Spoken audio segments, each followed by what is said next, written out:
Rah. Hello, and welcome to the 10th exciting episode of Divided by Werewolves. This is our last, is it? No, will this be our last show of 2016? No, we'll have one more, right?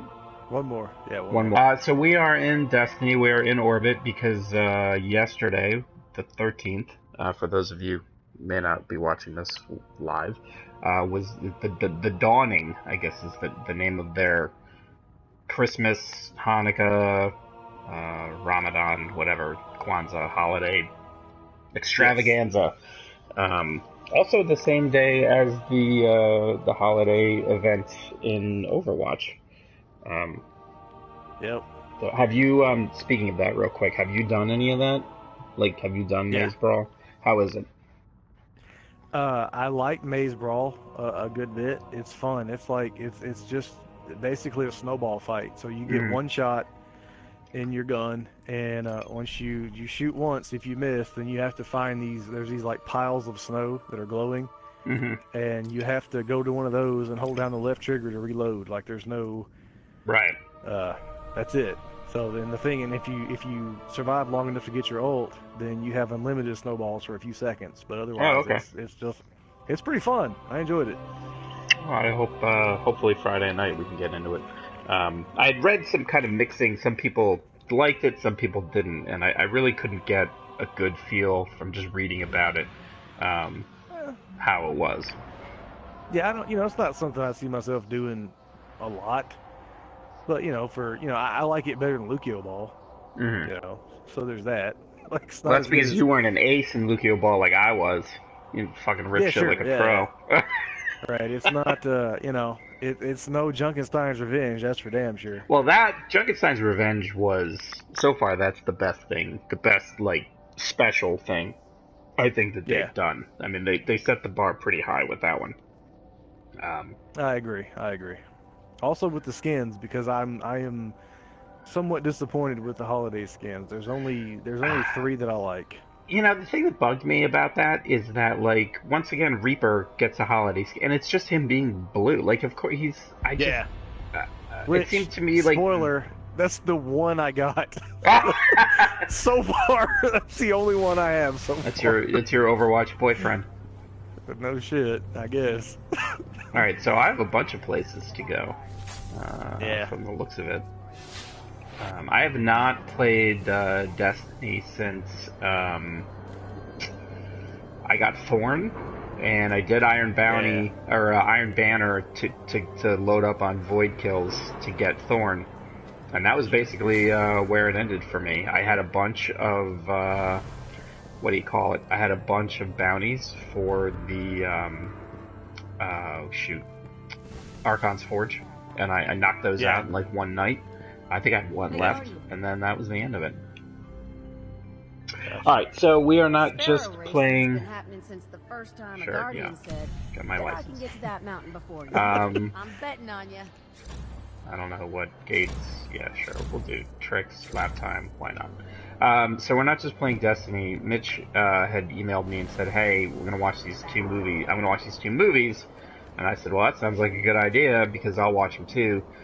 Mitch is my horror movie pimp, so he's always like, "Hey, you need to check these movies out." Now, so the two movies that you wanted to watch, one was called The Monster, and one was Hmm. called Siren. Now, you mentioned something about Gail Simone in regards to The Monster. Um, Yes. what's that all about? So I had heard of the movie, Uh and it huh. was like it was one of those. I run in these horror circles with social media, and I had heard of the movie, and I'd heard good things. But it was one of those things where it was like I really wasn't in a hurry to watch it.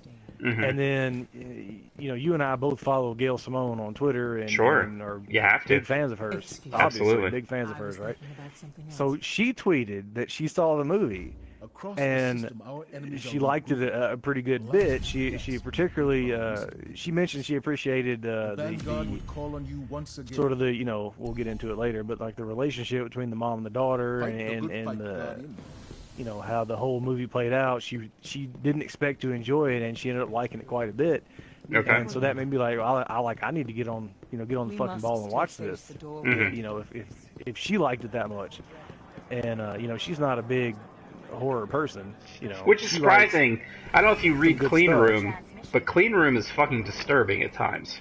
Like, have you Yeah, read? I don't. No, I don't. I wish I did. Yeah, for someone who doesn't get into horror, she writes some pretty fucked up stuff. Like, I read Clean Room, so this past summer, so my mom was diagnosed with breast cancer, and she was having a lumpectomy. She's fine. People watch whatever. She's finished her radiation treatment, so she had a lumpectomy, went through chemo, went through radiation. Nance is a strong gal. Ain't nothing gonna. I didn't know that, man. Yeah, absolutely. Yeah, She sure is. fuck, Jesus Christ, ain't nothing gonna knock her down. She comes from Exactly. good stock. My grandmother's 96, 97, and still has enough energy and wit to yell at me on the phone because I had the audacity to buy her flowers for her birthday.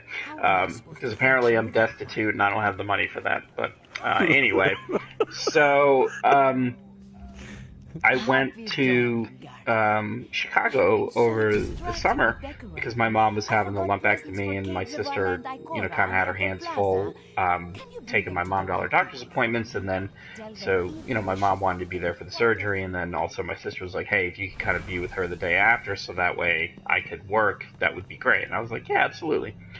So I made the mistake. I bought the first TPB of Clean Room, and I made the mistake of reading it on the plane. And not only was I just completely freaked out, but the entire time I'm like looking over my shoulder because I'm like, anybody who's like looks and sees what I'm reading, they're gonna like fucking flag down the marshal and they're gonna have me kick the fuck off of this plane because there's some sick shit in this book. It is really, really good. It's like a mixture of like psychological horror, almost like Lovecraftian horror, and Scientology, if you could imagine like all that together. So yeah. Oh God! See, I got to read it because here's the mistake I made. I went. I almost signed up for that, but you know me. I read way too much shit, and I went with this book called like the Survivors Club because based on the solicitation, it sounded more up my alley than Clean Room did, and that ended up being a mistake because that shit got canceled like a few issues. It was not good at all. But the premise was like, these kids or these people, they're all like connected through this video game. Hello, right up my alley, right? Right. And so they all survived these horrific events in their lives, and they didn't know this, but apparently all of these events centered around this video game they all played. And I was like, well, I'm going to read that because, right. Obviously.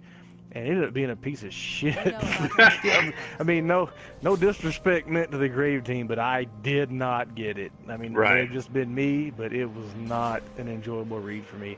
And I skipped out on what probably would have been a much better book. Yeah, I think you'd like Clean Room. I mean, there's definitely some messed up stuff, but also at the same time, it's kind of unclear what the motivations are of some of the people in it.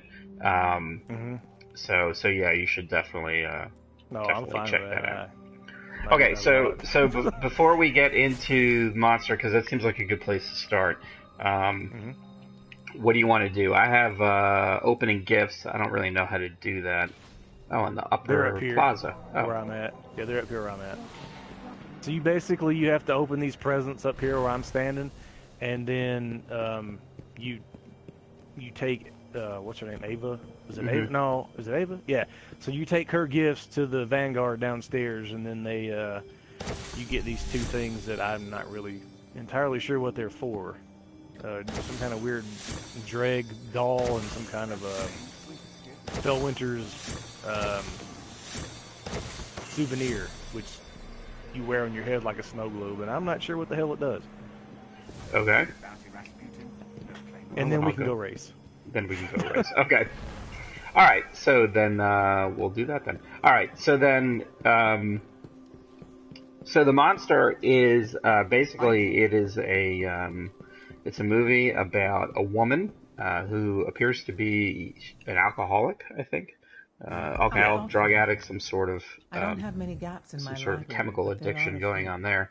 And her daughter, who I think, young daughter, I would say, what do you think? Probably like 11 or 12? That's Snake Eyes, 2 6s, Yeah, and maybe. 2 Maybe 10. Maybe I don't younger know. than that.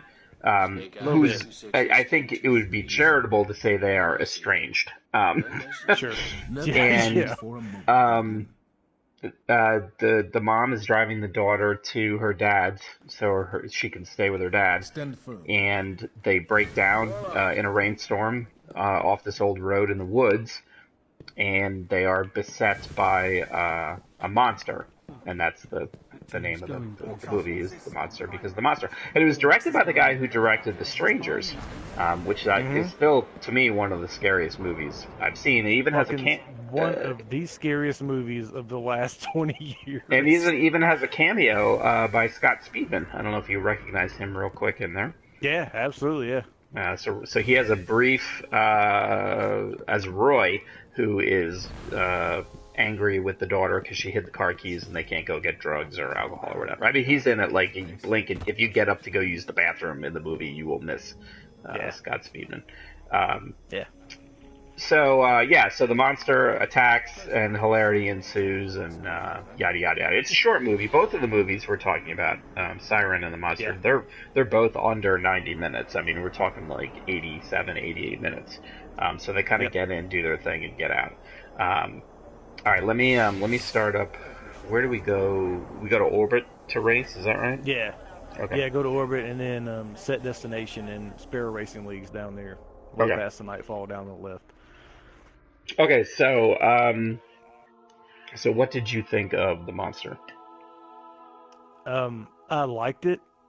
I liked it a lot. I thought, but what I liked about it, surprisingly, wasn't so much the monster. And here's the thing. So it's called The Monster, and yeah, you're absolutely correct in your, description of it being a movie called The Monster because they're attacked by a monster. But there were parts of this movie that were very hard for me to watch. Like I almost turned it off a couple of times. And this was way before we ever got to the creature. Like in my opinion, and I don't know how deep you want to read in this kind of a movie, but I almost for me, the monster was the mom. Yes. And like they just happened to, run into a creature later on. I would agree with that, yeah. And in fact, I did not like it for that reason. I had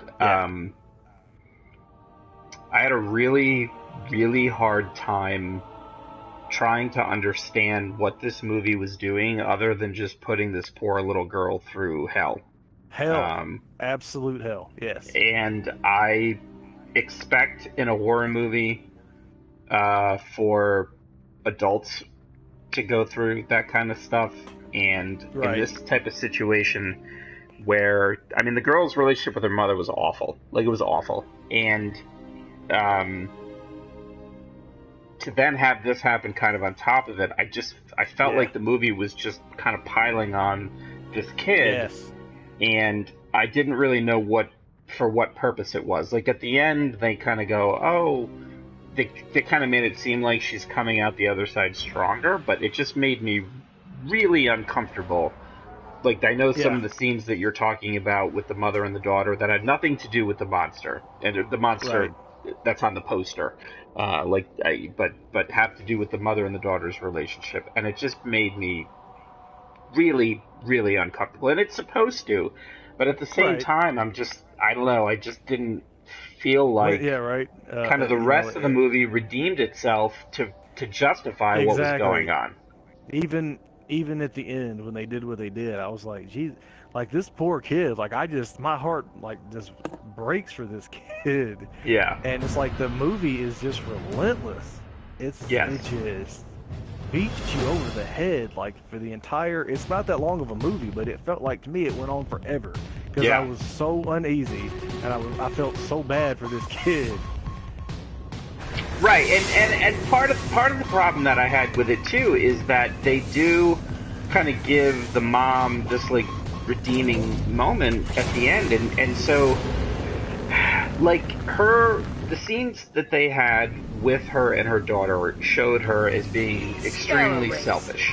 But yet there were some scenes of selflessness in the movie, and I just don't feel like they necessarily earned it. I just jumped off my Sparrow. What are the controls for this stupid thing again? Left trigger makes you go. You try to go through the gates, and then if you want to do the tricks and stuff for the bounties, you can do up or left or right on the D-pad while you're in the air.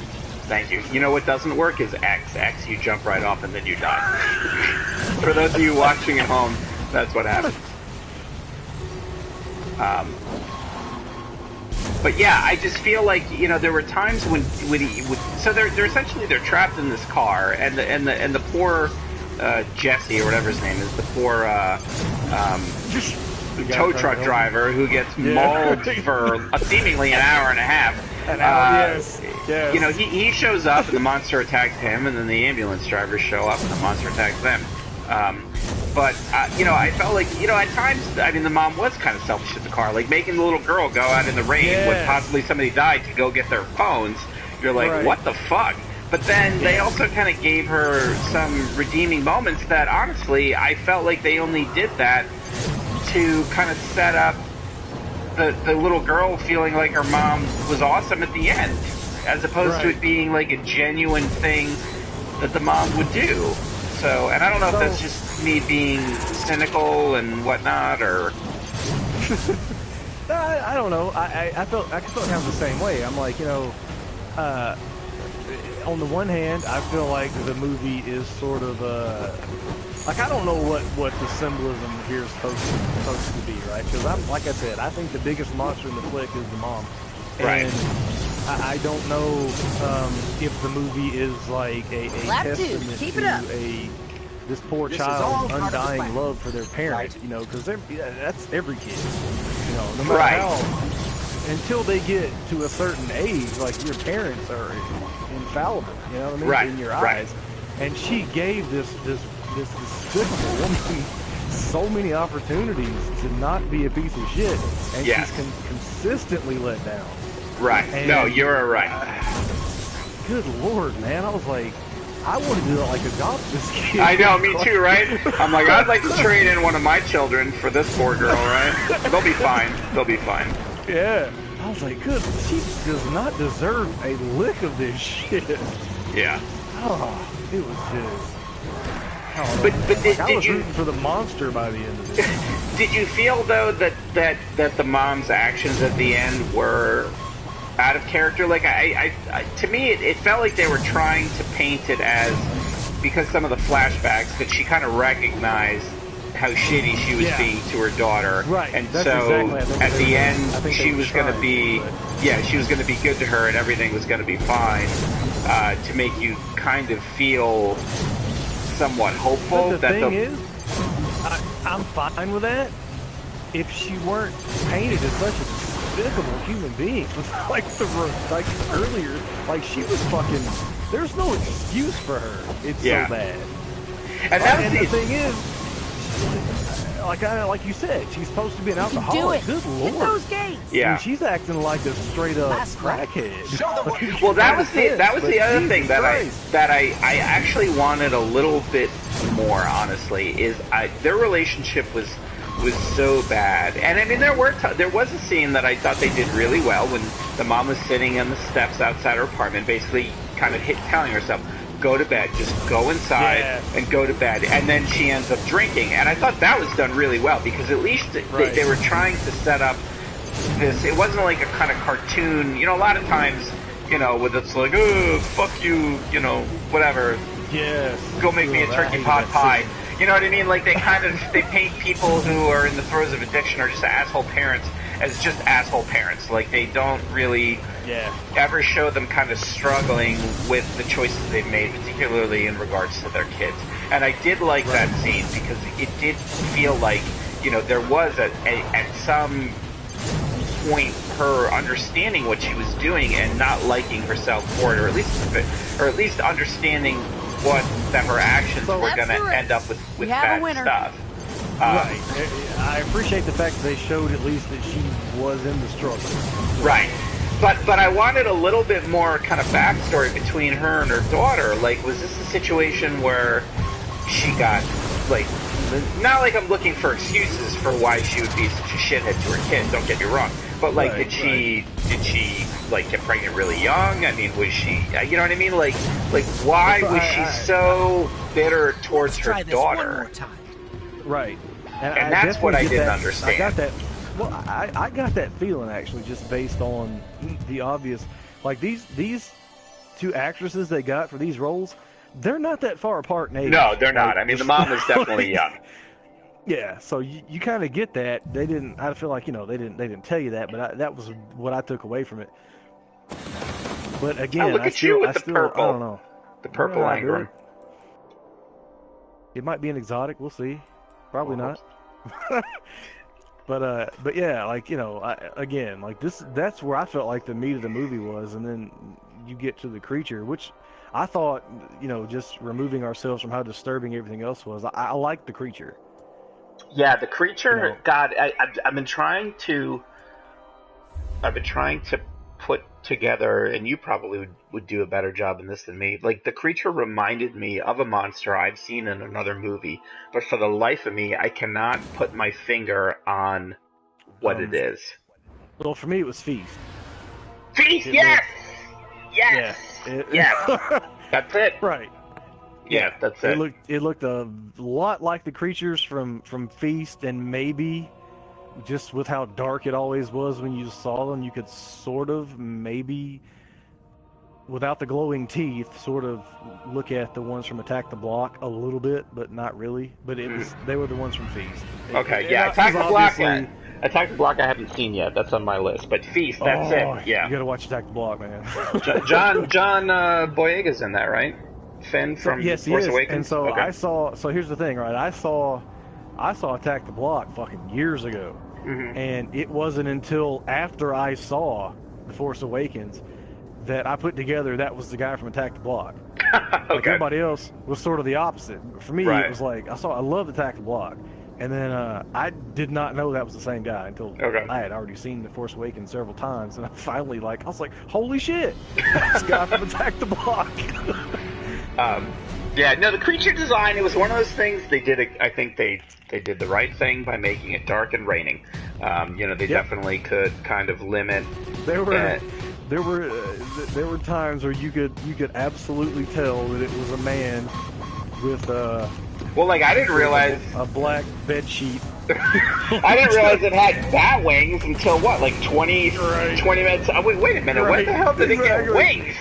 There were so many times I saw it, and I was like, well, there's a man that's just like in like that that frog position, hopping around and shit, and he happens to have a sharp teeth attached to him at some point. But I thought it was good. Like, I applaud them for having like $6 to make this movie and making taking her here.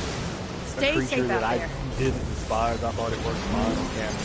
Yeah, I thought the very ending, with the little girl, her triumphing over the monster. Spoiler Watch alert. out, they took your lead. That seemed odd to me. It just seemed like, I mean, she essentially burns this whole thing to death with like a lighter and a can of hairspray or whatever. And I just was like, this thing. Got an anesthetic spray, which is even better. Right, exactly. Yeah, because they're in the ambulance. And I mean, I thought, I liked the stuff that they did with the little girl kind of hiding in the ambulance. I did like the way, the way that the mom ended up kind of sacrificing herself. Not necessarily from a character perspective, but I felt the way that she did it, kind of knowing, what the way it was planned out. I like that. I just was like, wait a minute, really? Like, you basically just sprayed a little bit of flame on this thing, and it, like, died. Like, I thought, what the fuck? Yeah. Like this thing's been living in the woods, chomping down on who knows what. Yeah. There's my other thing. And, again, you know me, man. I love being monster movies. And I am perfectly fine with suspending belief. But when it comes to a movie like this, where this creature is presented as just that. It's an animal, it's a creature, Seconds left. we have no idea where it came from, this, that, and the other. That's Faster. fine. We can win. My go-to assumption is that this thing is killing for food, right? Yes. So my question was, how goddamn much does this thing have to eat? Because Right, this right. whole movie happens in one night, and Yes. it seems that it literally lives to kill, and that just bores me to sleep, man. I don't want. That's just a cop out. It's like, why is it doing this? Well, if you're not going to tell me why it's doing it, then I'm going to assume that it's an animal and it's here to eat. Now, And I think that's fine. yeah. It's almost like it was like a shark, like Exactly, there's no morality to it. It's just kind of like, all right, well, it eats, that's its thing. You just happen to be Sure. wrong place, wrong time. And maybe, I mean, we can't really talk about Jaws because by the Jaws 2, the shark was a slasher. But Right. I mean, even a shark gets fucking full, man. And this thing wasn't that big. And by the time it's eating 2 people, I'm like, why is it still chasing these folks? Like, what does it want? Yeah. Right? Yes. It seemed to have this personal vendetta against this girl and this woman. I think it was like, you've been really shitty to your kid. Like, I have to tell you. Yeah. Again, like I said, I think that harkens to the fact that the monster in the movie is not the creature. I think the monster is the mom. Yeah, I agree. But and the thing is, One more lap. Keep going. monster movies for me, I mean, horror movies, they tend to follow. It's like you've got your slasher movies, you've got your torture porn, and then you've kind of got your monster stuff. And I think the really good movies kind of find ways to either mix all that stuff together or just have new twists on it. Like Spring is one of the best movies I saw this past year because it takes a monster movie and it just completely turns it on its head, turns it into a romance, and I thought it was great. Yeah, that was that was one of my favorite movies last year. And by far. This is definitely, it is a monster movie, but like you said, the monster takes a backseat to the kind of the dysfunctional family stuff. And the monster itself, I mean, yeah, it kills things and it's gory and whatnot, but it essentially, it serves more of the purpose of giving the mom an opportunity to redeem herself. Exactly. And less of just kind of being a straight up, I mean, it's a threat, but I don't know. Killing and eating was just a purpose for them to kind of make this mom finally do the right thing. And I think that when you have something like that, the monster itself just becomes less interesting. At least to me, anyway. That's it, folks. We have a winner. How did I... Well, I did better. Well, 4th place. Apparently I didn't. Here, I thought I did really well. Oh, you're good. That's good. Hey, at least I finished in time. You're only 3 seconds off of 3rd place. Oh, that's good. 3 seconds. That's a really long time in racing. But I appreciate you making me feel better. Okay, so anything else on the monster before we move on? No, I think I like that we sort of took the same things away from it. Yeah. I mean, when I got done watching it, I was like, yeah, I'll never watch that again. What it reminded me of, like, I don't know if you, like, the Babadook. Like, I really like that movie, but that's a movie I really liked, and I'm not sure I'd ever watch again. The reason being that, I mean, I have, I've got 2 kids who have various, without getting too much into it because it's their lives and I don't want to, be talking about their shit. But when my daughter was really young, we didn't really understand. She had some sensory issues and we didn't really have a full understanding of what exactly was going on. And so the Babadook, the struggles that the mom has with her son because of the fact that he's atypical, and at the same time there's this malevolent force kind of in the mix. Like that movie affected me really, really deeply because I remember many times when my daughter was really young feeling like the way this mom felt because I didn't know what exactly was going on with her and what we were going to do to help her get better. And she's great now. But when she was really young, we had no idea. And when I was watching The Monster, I felt kind of similar to how I did when I watched The Babadook. That discomfort of seeing a child like in emotional pain and just struggling and that type of thing.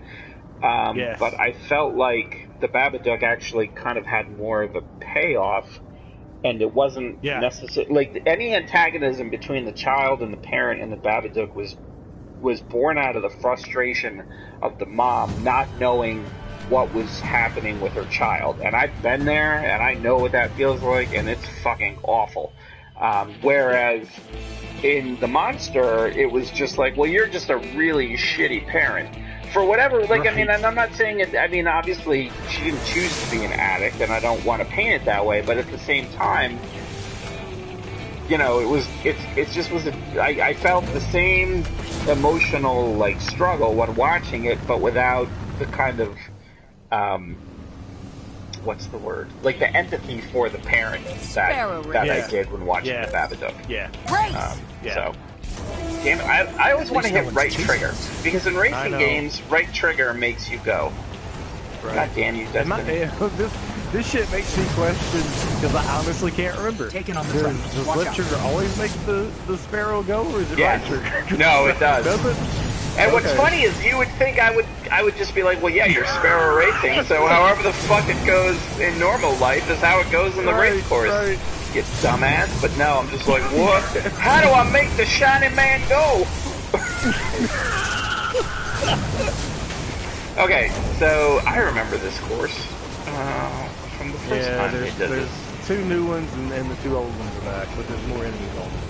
Oh, awesome. That's great. That's what we need. Yeah. Pierce, a.k.a. Daddy, is eating my lunch this map. Alright, so the next movie we're going to talk about is Siren. And so Siren is it's an interesting movie because in the original VHS, they did VHS was a horror anthology, and I don't remember who directed the one, but it was about this like bachelor party in a hotel room, and they invite a woman to it, and she ends up being a little bit more than they bargained for, with a supernatural bent to it, of course. This is a horror thing. And Siren is taking that idea and turning it into a full, 88-minute movie. All right, so we're gonna go with you first. So what did you think? Catch up. Okay. So like you said, it's a feature-length movie based on a 10-minute short called Amateur Night on VHS, and I don't remember, like you said, I don't remember the original director, but I do know that the movie it has the same girl who's the succubus. Yeah. And it's a different director. And so everybody was all, everybody's like, oh, I don't know, is he gonna ruin it? Is he gonna do this and this? But I felt like he took the concept, and there were times that I thought the movie was going to be terrible, especially towards the beginning. And then there were times where I was like, I don't know, man. It kept going back and forth. I loved it. I hated it, then I loved it, then I hated it, then I loved it. And that's because I like so it sets up this whole like new mythos, and yes, I was really into that. Yes, I thought that was really well done. I said that. Yeah, go ahead. No, I felt like, once I saw that they were doing a whole movie based on that Amateur Night, I was like, what are they going to do to make that a whole movie? Because, even if you try to give the creature an origin, like, how can you plan with 90 minutes? Yeah. But I love the mythos that got built up around it. Right, and that, like, when I was telling Lynn and I, we go for, but we get done with work and we have enough time to walk the dogs before the kids get home from school. And I was telling her about this movie, and I said, in my opinion, I was like, when I realized what it was, because I didn't know anything about it. I just started watching it. I was like, wait a minute, that girl looks like the one in that VHS short. And so I read about it on IMDb, and so I was explaining to my wife, and I was like, you know, I said when I started watching, I was like, well, is there enough movie here to take a 10-minute short and turn it into a 90-minute movie? And there isn't. Like, that was my opinion. However, I will say, and I agree with you 100%, the way they built up this whole, it reminded me of what's the Clive Barker movie with the guy and all the monsters? They go to live in monster town. Nightbreed. Exactly. It had exactly how I felt. It had such a cool ass Nightbreed vibe to it, with the idea that it's not just because what happens is at the beginning of the movie you see this guy and he's this weird kind of hipster looking, I don't know what, professor looking guy, and he essentially captures the siren and he puts her to work at this like underground strip club. And then you find later on in the movie that she's not the only supernatural person that he's got in his employ. And so it sets up this notion that there's a world there that is filled with creatures, and this guy happens to know about them and somehow collects them to work for him. And I really, really liked... Man, I can't race for shit. Look at that, 7 seconds off. Jesus Christ. Look at you, second place again. And I really liked that idea. And I like the fact that they kind of waited a while in the movie to show you that that was a thing. Yes. But I gotta say, I am no longer impressed, or whatever you want to say, interested in this whole, bunch of guys on a bachelor party who find out about the cool underground club that they go to because they want to get their dick wet, and then it turns out badly. Like, I just don't care anymore. I'm just like, whatever. Like, you fucking get what you get. Like, I mean, at least in this case, like, they tried to set up the bachelor, the groom, as a good guy. He's saying at the beginning, like, I'm not gonna have sex with anybody. Like, he's trying his best to be faithful to his fiance. So his brother is the one that's kind of pushing them to, go to this new place and whatnot. And so, at least that was a nice twist. Because a lot of times when they do these types of things, like the groom or everybody just seems like such an asshole that you're just like, well, you fucking get what you get.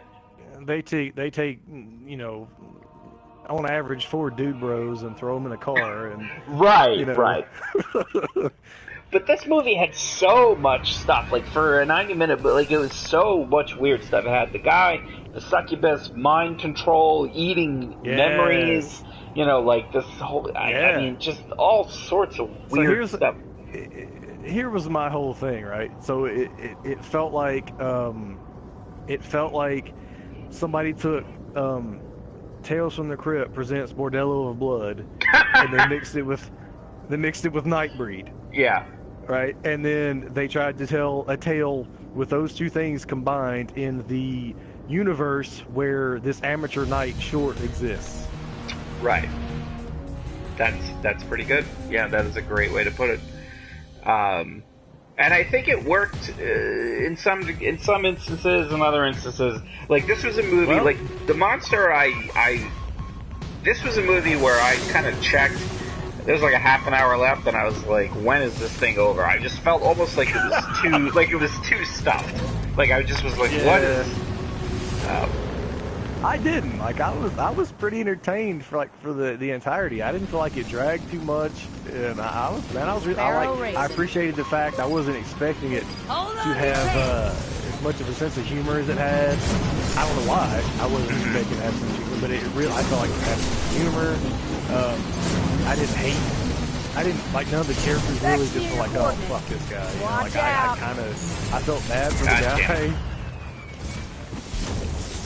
Go ahead, sorry. I thought it was really good. Oh, shit, I just fell off the map. I know, I just did that too. That was like, god damn it, yeah. I don't know. I think I do think that I had a hard time getting past the premise that just I liked. And two, I mean, I don't know, just the fact that this guy would. I mean, he just had this really super weird experience with the siren or succubus, whatever you want to call her, and then he's like, "Oh shit, I'll let you free." Like, I don't know, that just seems. There were lots of illogical moves by everybody involved. But you get that from the horror movie. That kind of thing, I look past that because there was that monster. You know, I was like, well, yes. You know, just about everybody involved in that movie. I was like, what are you doing that for? Right. So many things. So at this point in my life, I just don't expect that. It's not. I'm not trying to excuse it, and it's absolutely a sloppy writing, but you know that's what I think. Right. It didn't really bother me. Yeah, I don't know. Neither one of the movies. If I had to pick, despite my issues with the mom, I do think I like the monster more, only because I felt like it was more. Second lap. How's the Sparrow running? In being a little more focused. It's more straightforward. It's more straightforward. So it didn't. This movie, even though it was short, it also to me it felt a little bloated. Because my thing was it felt a whole lot like the first person, wherein I liked the idea, I did not particularly enjoy the execution because I felt like there was a lot more there. Yes, I agree with that. That's exactly what I came away with. That's exactly how I walked away from the purge. I was like, wow, that is a fucking cool idea. It's stupid. It makes no sense, but. Well, I think we're about to be living in it, so. Yeah, right. But I'm like, take notes. I'm like, when I think about what all we could have done with that premise, and we got a simple home invasion movie, I was like, Jesus Christ, that has to be the biggest wasted potential in the history of cinema. Have you seen the subsequent ones with? I love them. I think they're both great. I haven't seen the third one. The first one. Yeah, the first one you're just kind of like. The other two. Yeah, the first one you're just kind of like, what? And the second one I enjoyed quite a bit with Crossbones there, Frank Grillo, whatever his name is. But I haven't seen the third one. What's that, Election Night, I think it's called? Election Night, it's sort of tongue-in-cheek based on reality, but it's very much in the same vein as Sex and Anarchy. But no, I mean, Siren, it was, I never really, aside from like what we talked about with kind of building this idea of there being other supernatural creatures, I don't know, just I never felt surprised, the way that it ended. I figured that's what would happen. I thought of this too, and I thought I'd ask you've seen Cabin in the Woods, right? Yeah. You kind of think maybe that was a little bit of it, like is that a little influence there? Because I kind of wondered, but I wasn't ready to say that. But it felt a lot like that to me too, right? Like Cabin in the Woods could have been, it was a good movie, but I was honestly disappointed because when you get to the end and you see all these fucking werewolves and Cthulhu and all these but like you see all these creatures, and until that point it's a very basic fucking boring zombie movie. Yes. Like why go with zombies when you have all these things? Because that's a cheap hit. Yeah. Yeah, but I'm saying like why? Like why? I think just from a budget standpoint, they kind of that's the reason that I always assume that cannibal zombies are cheaper than techno viruses and killer robots and everything. But yes, I agree. Sure. Like the stuff that gets set up in this movie to me was more interesting than way more interesting. Like the stuff that they teased was more interesting to me than everything else that they showed. Yep. That's it, folks. We've got a winner. And I kind of wanted to see more of that. Like I wanted to know, like, okay, well this nightclub owner, like, how did he meet? How did he know about these people? How did he get them to come work for him? Like the woman, the woman that helped him out, kind of learning things about his patrons. Like, how did she how did they meet? How did she start working with him? Is she like a slave? Like, how did all that stuff come together? He definitely has people. He's done mind control of people in the towns, and then, you know, like, but how far does it go? Like, all that stuff is what I wanted to know about, and less about this guy. You know, I did, you know, but I thought it was. But we complain, but I will say again that I was impressed with the way that they told the story. You know, they spun this whole world out of a 10-minute short movie, part of VHS. Yes, and then although it does make me go, well, wait a minute. Then are there like do all of the tales in VHS, are they supposed to take place in the same world? You know, right. Like all the other shorts, are they have this weird ass like supernatural things? It seems like that was the case. I know it was the case in one of the VHS movies. It seems like I read that, like they all take place, but just in different times during like one night or some shit like that. Maybe I'm thinking of a different movie, but I think you're thinking. I think that's Trick or Treat. Isn't Trick or Treat all over in one night? No, I definitely know Trick or Treat's that way, but no, there's another one. Because the second VHS, I didn't get the impression that those were all like. No, I don't think so. But maybe the first. It's been a while since I've seen the original VHS. Maybe it's the third one, because I hated the third one, but I think maybe it was the third one that they were supposed to be. Oh, it's garbage. Maybe that's the one where they were all connected. There's maybe one good short in the third one, but it was highly disappointing. And I a lot of people hated the first one and thought the second one was really good. I actually liked the first one. I will say the second one is the better of the second one's the better of the three. But I didn't mind the first one. I actually like it a good bit. I don't remember. That's the problem with me in anthologies, is I don't remember which anthologies were in what movie. I just remember which individual stories I liked better than others. Yeah. But yeah, like when I first started watching Siren, it wasn't because when they first kind of showed the Siren, she looked somewhat human, but when her face was all kind of jacked up in monster form, and she's like, "I like you," I was like, "Holy shit!" Like, that's her. See, I didn't know if you knew what it was or not, and I wasn't gonna say anything because I wanted to know. Like, I wanted you to watch it and be like, "Holy shit!" Because I knew, but I didn't want to say anything before you watched it. Yeah, no, I had no idea. Sparrow racing. I had no idea. Hey, look at you. You figured it out. I did. Get out here and win. Yeah. But that was good though. I mean, as much as because I haven't watched. I'm trying to think what I haven't watched a horror movie in a while because I've been watching so much TV. I haven't watched a horror movie in a while, and I'm behind on a lot of stuff.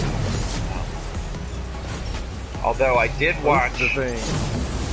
Yeah, go ahead. I did watch The Infiltrator, which is Bryan Cranston, and where he plays a DEA agent who. It was actually really good. It was, but Bryan Cranston's great.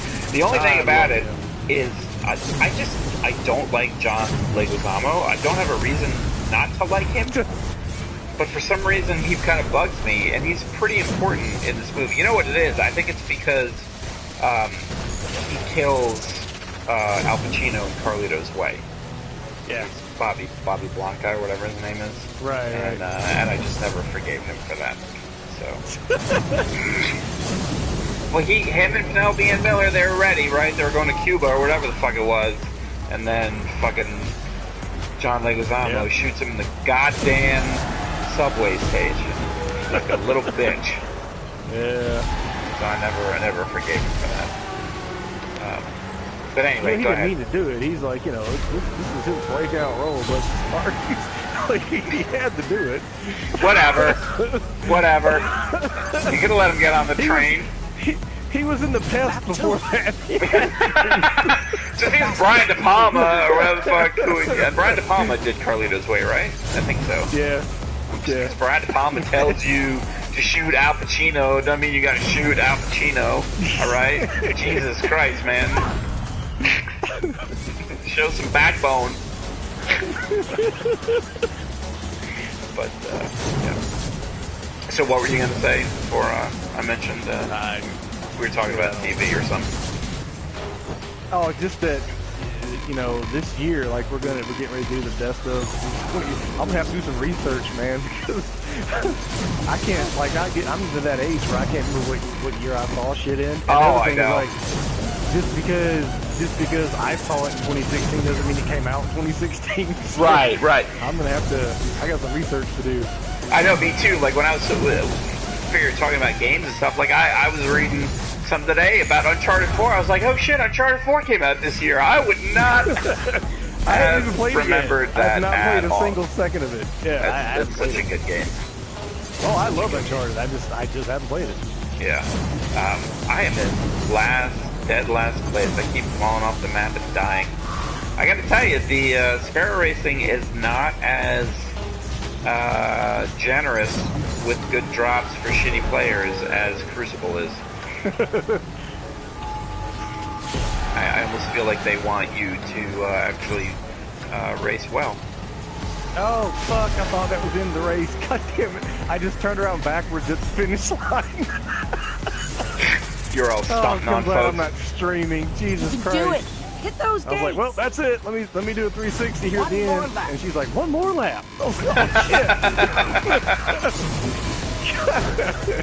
So after this event, Sparrow racing is just a thing, right? Like you don't. Is that right? It's around all the time. I think so. I think I read that it's around all the time. I like it because I don't completely suck at it. I'm awful at it. Somehow, I don't know how. It's like I suck at most video games, but I usually finish top 3 for some reason in the Sparrow racing. It's like oh Jesus, I'm stuck in the goddamn. I'm just waiting for that Burnout Paradise to hit backwards compatibility. Yes, so I can... I never played it. You never played Burnout Paradise? It's the only Burnout game I never played, man. I remember every other one. When it first came out, I was like, fuck that. Like, this idea that, like, in order to redo a race, like, you had to go back to the starting point. And so I never played it, but then they patched in the ability, like, as soon as a race was done, because their feeling was, it's this huge open world. You finish a race, you're right by another race, so just go do that other race. But people like me are like, well, no, if I fail, I want to be able to start it back up. And so they patched in the ability when a race ends to just hit a button and it says, like, you want to retry. Petey and I spent so much time just doing stunt jumps. There's a quarry in Burnout Paradise that's perfect for stunt jumps. We used to just go to the quarry, bust through gates, just, whatever. We just get together and shoot the shit. And just raced, and I actually had bought some of the DLC for, like, they had, like, tiny cars and all this other crap, and, it's a lot of fun. That is ridiculous. I was 17 seconds off. You gonna go to the tower? Yeah, that's probably for the best.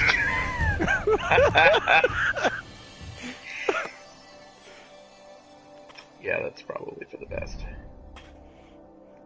But no, I'm the same as you. Usually at the end of the year when we do these type of things, I always have to go through like all my listed trophies. Oh, hey, shit, I got a 385 shotgun. Look at you. Yeah, I think actually that's a little bit... I don't know what I have as a secondary. But anyway, I have to go through 2 things. I go through all my listed trophies and achievements, and then I go through all the GameFly emails that I save, and I try to piece together from all that, the like, evidence. all of the games that I've played. Yeah. Yeah. Well, that's the thing. I just play too much, and I just can't keep So I track. don't actually. The games won't be that hard for me. It's the movies and stuff that's gonna kick my ass because I'm like, all right, well, did that come out this year? Because I saw it this year, but that doesn't necessarily mean, like, because I get sort of behind. Because I get into, once football season comes around, my movie watching becomes more sporadic, which is ridiculous, but that's what happens. And then hockey season starts in October, and I'm just like, fuck. Most of the time I'm just watching hockey by the end of the year, so I'm kind of catching up by January. Right. Yeah, well, for me, like, right now, I'm streaming Dead Rising 4. I'm playing Pokemon at night, and I'm playing Final Fantasy 15 while I work out in the morning. So, it's like, I just constantly have something to try to remember, what the fuck was I doing 6 months ago. Shit, I don't know. Like, right? Yeah. fucking idea. But yeah. So I know I'm gonna go see Rogue One Monday. Yes, sir. That's my plan. You gonna see it this weekend, or are you gonna wait? Yeah, Saturday. Yeah, Okay. I'll see it Saturday. I go off house arrest Friday at 5 o'clock. So yeah, I'm not gonna go Friday, but I'm gonna go Saturday. Yeah, I'm tempted. I may try to go Friday. I think I could still get into like a 10 o'clock showing, and I have nothing to do at work now, so I could probably just be like, yeah, I'm, skipping out for a few hours and going to watch a movie. May or may not be back. Right, exactly. So I don't know, we'll see. But I'm looking forward to it. All right, so now I get the snow dreg head. Am I supposed to like wear that, or what am I supposed to do with this stupid thing? I mean, you can. If you, I didn't go with the Sparrow Racing League armor last time around because I didn't really care for it. But I mean, if you like it, you can always infuse stuff into it. I think it's just a mask, though. Oh. It's it's the snow dreg head. It's not like armor. Oh, I haven't seen that. Yeah. Oh, let's see. The children of the city build these for joy. Oh, I saw that. Okay, now it's on my head. Where are you? I'll come to you. All right. I'm over here by Amanda Holiday. I have one. I didn't know what it did, so I didn't mess with it. It seems different from masks, because the masks took the place of your helmet, and this goes over your helmet. Oh, see? Nice! I like it. I don't know what it does, but I like it. Alright, trade in all of these engrams, and then probably be a good time to call it. Yeah, no, I'm excited for Rogue One. I did not. It was a hard time, like, not reading reviews today, because, like, a bunch of the reviews hit today, and I was like... All I know is they've all been positive, and I stopped at that. Well, that's what I know. I know of places that I can safely read reviews without getting things spoiled. But there was one I went to read, and it started off with, like, mild spoilers, and I was like, nope, I'm out. And I just straight up left. Yeah. Yep. Because I did see this. I don't know. I hope this is not a spoiler. I saw that Kevin Smith said it's Empire good. So yeah, but Kevin Smith said you want to put in that. Kevin Smith said Revenge of the Sith was really good. So well, at the time I would have said the same thing.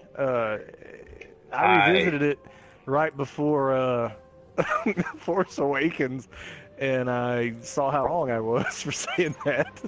Yeah, I don't know. Ever since I remember reading and basically him saying that if you don't like Revenge of the Sith, then you're basically just shitting on Star Wars just to shit on Star Wars. And I was like, okay, and I was just like, okay, like and then I saw it and I was like, dude, what the fuck, like. Yeah. He had the new Star Wars blinders on though, man. I was the same way when it came out. I thought it was really good, and then I watched it again later, and I was like, eee. Well, yeah. I mean, when compared to the other ones, sure, it was good. But well, I thought that, and then I rewatched all of them in preparation for The Force Awakens, and it's really not any better or worse than the other ones, in my opinion. Like I was like, these are all shit. Yeah. Yeah, I have not. In fact, I didn't even. I don't know. I don't even have any of the prequels. I got rid of them all because I was like, nope, fuck that. Apparently, my I can't do that. I have to have them all. So. No, I didn't. My son wanted to watch them. I downloaded them illegally because I was like, nope, not buying them, not having them in my house. And then he watched 2 of them, and he never asked to watch the third one. And I was like, okay. Yeah, I hear you, man. That's too much to ask for most people. I'm like, if you want to know how he became Darth Vader, he made a dumbass tactical move, and he got all tore up and dumped in lava. The end. That's how that shit goes. But look at that. I can So what does if you have Sparrow Racing League standing? What does that get you once you get one of those rewards? You get one of those loot boxes or whatever you call them from this once you get to 5. And I think it resets every week because I'm moving up pretty quickly towards 5 here. So. Oh, look at that! I think that's how you get the new armors, which are all okay. terrible. By the way, if you haven't seen them yet. No, I have not. Yeah, they're pretty ugly. We got a new book, so that's all fun. Yeah. Jesus. So then, so this book then, the competitive spirit book, that would stick around too, right? Because that's got the strike scoring and all that stuff. I would think, but my question with that comes because you know those. So when you got those small presents on the third tier of the whatever the fuck, you know, there's 3 large presents behind them. And that's where you get Amanda's tag, Zer's tag, and Saladin's tag.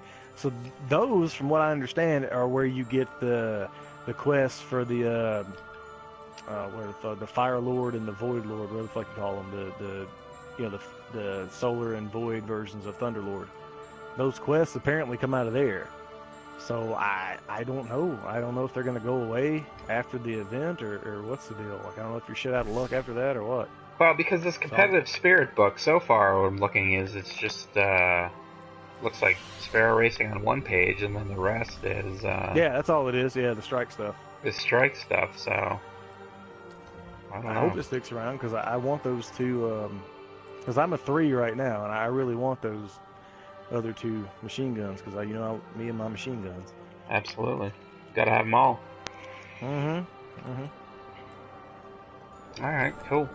Yeah, it's interesting it'll be interesting to see, because I mean, Destiny 2, who even knows when the fuck it would be coming out. But to be honest, I'm not in a hurry for it. I wouldn't expect to see it until fall of next year, to be honest. I know that I think they were talking about spring, but you know what? I got enough stuff as it is, and then if Horizon Zero Dawn ends up coming out in March the way they're saying it is, and that should do me just fine. I mean, I got because I bought Dead Rising 4, Watch Dogs 2, and Final Fantasy 15. All at the same time, and I mean that shit's gonna keep. Final Fantasy 15, I'd stream it except for the fact that I have no fucking idea what I'm doing in that game. Like, it's just to have people watch me, and I'd be like, yeah, I don't know why I'm doing this. I don't know what's happening. I guess I'll pick this thing up. I guess I'll go hit this crab with my magic sword. But I mean, I'm having a good time with it. I just have no earthly idea what the fuck is happening. So. But there's so much stuff coming out at the beginning of next year that I'm in no hurry. I'm in no hurry for anything else. So. But all right. So you got anything else? No, I think that's a good place to call it. All right. I'm gonna have a seat right here. So that's it for us. Thank you so much for hanging out tonight, and we will be back hopefully in 2 weeks. Christmas and all that permitting, although I don't see any reason why. Are you going anywhere for the holidays? Or are you going to be sticking around? Nope. No, I'll be here. All right, me neither.